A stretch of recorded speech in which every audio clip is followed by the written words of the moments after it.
Bacaan liturgi Minggu 26 Juni 2022, hari Minggu biasa ke-13. Bacaan dari kitab pertama Raja-Raja.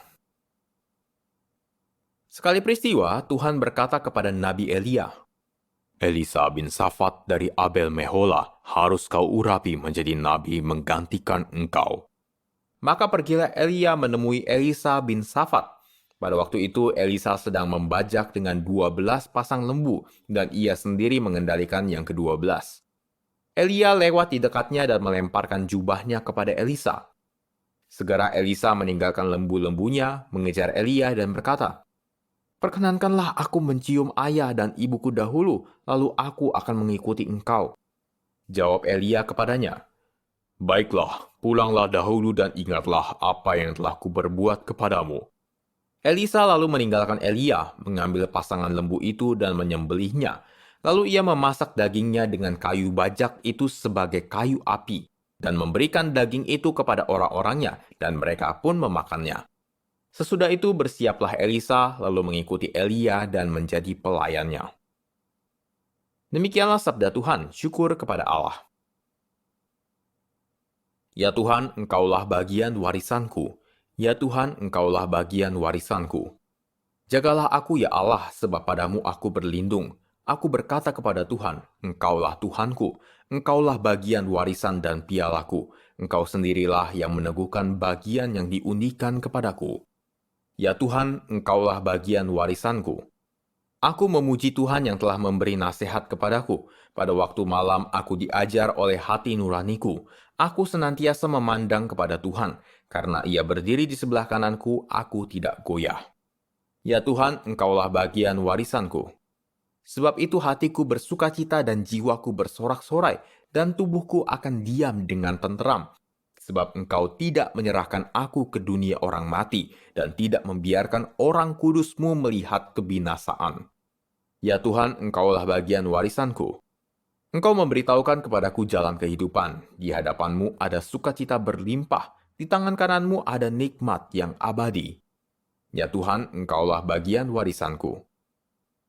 Bacaan dari surat Rasul Paulus kepada jemaat di Galatia. Saudara-saudara, Kristus telah memerdekakan kita supaya kita benar-benar merdeka. Karena itu berdirilah teguh dan jangan mau tunduk lagi di bawah kuk perhambaan. Memang kamu telah dipanggil untuk merdeka, tetapi janganlah kamu mempergunakan kemerdekaan itu sebagai kesempatan untuk hidup dalam dosa, melainkan layanilah seorang akan yang lain karena kasih. Sebab seluruh hukum Taurat tercakup dalam satu firman ini. Kasihilah sesamamu manusia seperti dirimu sendiri. Akan tetapi kalau kamu saling menggigit dan saling menelan, awaslah, jangan-jangan kamu saling membinasakan. Maksudku ialah, hiduplah oleh roh, maka kamu tidak akan menuruti keinginan daging. Sebab keinginan daging berlawanan dengan keinginan roh, dan keinginan roh berlawanan dengan keinginan daging, karena keduanya bertentangan. Sehingga setiap kali kamu tidak melakukan apa yang kamu kehendaki. Sebaliknya, kalau kamu membiarkan diri dibimbing oleh roh, maka kamu tidak hidup di bawah hukum Taurat. Demikianlah sabda Tuhan, syukur kepada Allah.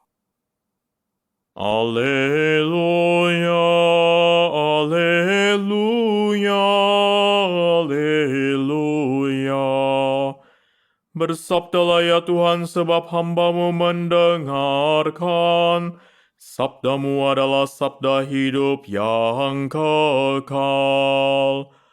Alleluia, alleluia, alleluia.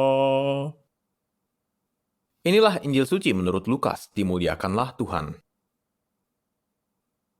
Ketika hampir genap waktunya diangkat ke surga, Yesus mengarahkan pandangannya untuk pergi ke Yerusalem. Maka diutusnya beberapa utusan mendahului dia. Mereka itu pergi lalu masuk ke sebuah desa orang Samaria untuk mempersiapkan segala sesuatu baginya. Tetapi orang-orang Samaria itu tidak mau menerima dia karena perjalanannya menuju Yerusalem. Ketika dua muridnya, yaitu Yakobus dan Yohanes melihat hal itu, mereka berkata, "Tuhan, bolehkah kami menyuruh api turun dari langit untuk membinasakan mereka?" Tetapi Yesus berpaling dan menegur mereka. Kamu tidak tahu apa yang kamu inginkan. Anak manusia datang bukan untuk membinasakan orang, melainkan untuk menyelamatkannya. Lalu mereka pergi ke desa yang lain. Ketika Yesus dan murid-muridnya melanjutkan perjalanan, datanglah seorang di tengah jalan berkata kepada Yesus, Aku akan mengikut engkau kemanapun engkau pergi. Yesus berkata kepadanya, Serigala mempunyai liang dan burung mempunyai sarang, tetapi anak manusia tidak mempunyai tempat untuk meletakkan kepalanya. Lalu kepada seorang lain Yesus berkata, Ikutlah aku. Tetapi orang itu berkata, Izinkanlah aku pergi dahulu menguburkan Bapakku. Tetapi Yesus menjawab, Biarlah orang mati menguburkan orang mati, tetapi engkau pergilah dan beritakanlah kerajaan Allah di mana-mana. Dan seorang lain lagi berkata, Tuhan, aku akan mengikuti engkau, tetapi izinkanlah aku pamitan dahulu dengan keluargaku. Tetapi Yesus berkata, Setiap orang yang siap untuk membajak tetapi menoleh ke belakang tidak layak untuk kerajaan Allah. Demikianlah sabda Tuhan, terpujilah Kristus.